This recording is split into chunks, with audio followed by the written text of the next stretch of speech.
மாலை வணக்கம் உறவுகளே. இது தேர்ஸ்டே மாலை. இன்றைக்கி நம்மளோட மாலை வேலைகள் பார்க்குறீங்களா. ஃபஸ்ட்டு கோதை பாப்பா டான்ஸ் கிளாஸுக்கு எடுத்து போய் விடுறதுக்காக நாங்கள் 4 பேரும் இன்றைக்கி போகிறோம். ஏன்னா இன்றைக்கி தேர்ஸ்டேன்றதுனால நமக்கு இன்னொரு வேலையும் இது கூட ஆடட் ஆகும். அதனால் நானும் அன்பு பாப்பாவும் கூட சேர்ந்து அவள் கூட டான்ஸ் கிளாஸுக்கு கிளம்பிட்டோம். வண்டியில் போயிட்டு பாப்பாவை டான்ஸ் கிளாஸில் ட்ராப் பண்ணிவிட்டு அப்படியே நம்மளுடைய ரொட்டீன் பார்த்திங்கன்னா சாய்பாபா கோயிலுக்கு போகிறது. மேடமை டான்ஸ் கிளாஸில் ட்ராப் பண்ணிவிட்டு அப்படியே நாங்கள் கிளம்பிட்டோம் சாய்பாபா கோயிலுக்கு. ஏன்னா மேடம்க்கு டைமிங் பார்த்தா 5:30 to 6:30 டான்ஸ் டைமிங். ஸோ அவளை ட்ராப் பண்ணிவிட்டு நாங்கள் அப்படியே சாய்பாபா கோயிலுக்கு போயிட்டோம். இன்றைக்கி கொஞ்சம் மோஸ்ட்லி சீக்கிரமாக கிளம்புவோம். இன்றைக்கி லேட்டாக கிளம்புனாலும் அவளை விட்டுட்டு கிளம்புறோம், இல்லைனா அவளை கூப்பிட்டுட்டு தான் போவோம். நாங்கள் போய் நல்லா சாய்பாபா ப்ளஸ் பண்ணிவிட்டு சாய்பாபா நல்லா எல்லோரும் நல்லா இருக்கணுன்றதை வேண்டிட்டு எப்பயும் தேர்ஸ்டே போகிறது.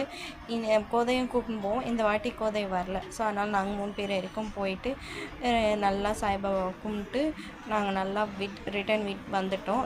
வர சொல்ல பார்த்திங்கன்னா கொஞ்சம் சீக்கிரம் வந்ததுனால பாருங்கள் பாப்பா வந்துட்டா. கொஞ்சம் சீக்கிரம் வந்ததுனால அங்கேயே ஜூஸ் கடை இருந்தது. அதனால் சாத்துக்குடி ஜூஸ் குடிக்கலான்னு சொல்லிட்டு அங்கே கொஞ்ச நேரம் டைம் போச்சு. பட் அந்தளவுக்கு ஜூஸ் சொல்கிற அளவுக்கு இல்லை. பட் ஓகே கூட இல்லை. பட் சரி வேறு வழி இல்லையே, வாங்கிட்டோமேன்னு குடிச்சிட்டு வந்துட்டோம். ஜூஸ் ரொம்ப சாத்துக்குடி ஜூஸ் மாதிரியே தெரியல. அதுக்கப்புறம் கொஞ்சம் நேரம் வந்து அவளை ஒரு டான்ஸ் கிளாஸில் வெயிட் பண்ணிட்டு இருந்தோம் அவள் வரத்துக்காக.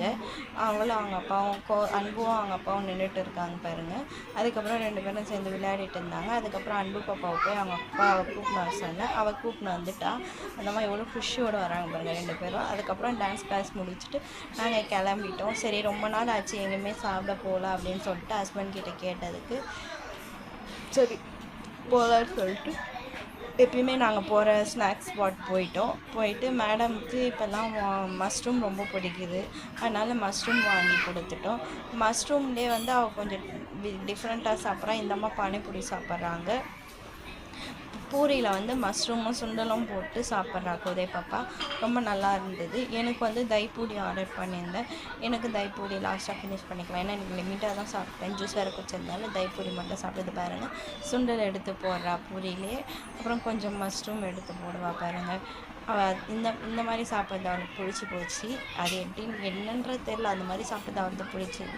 எந்த தைப்பூரி சாப்பிட்டு ஹஸ்பண்ட் காளான் ஆர்டர் பண்ணார். அவரும் சாப்பிட்டு எல்லோரும் ஸ்நாக்ஸ் எல்லாம் அங்கேயே அன்றைக்கி ஸ்நாக்ஸ் எல்லாம் வெளியிலே சாப்பிட்டு முடிச்சுட்டு எல்லோரும் ஸ்நாக்ஸ் சாப்பிட்டு முடிச்சுட்டு நாங்கள் வீட்டுக்கு வந்துட்டோம். அன்றைக்கி ஈவினிங் வேலைகள் இப்படி தான் போச்சு. கடைசியாக வீட்டுக்கு வந்துட்டு பால் காய்ச்சிட்டோம். இந்த வீடியோ பிடிச்சிருந்தால் லைக் பண்ணுங்கள், ஷேர் பண்ணுங்கள், கமெண்ட் பண்ணுங்கள் மற்றும் சப்ஸ்கிரைப் பண்ணுங்கள். எதுவுமே பண்ணவும் லைக் பண்ணிட்டு போங்க. Bye guys.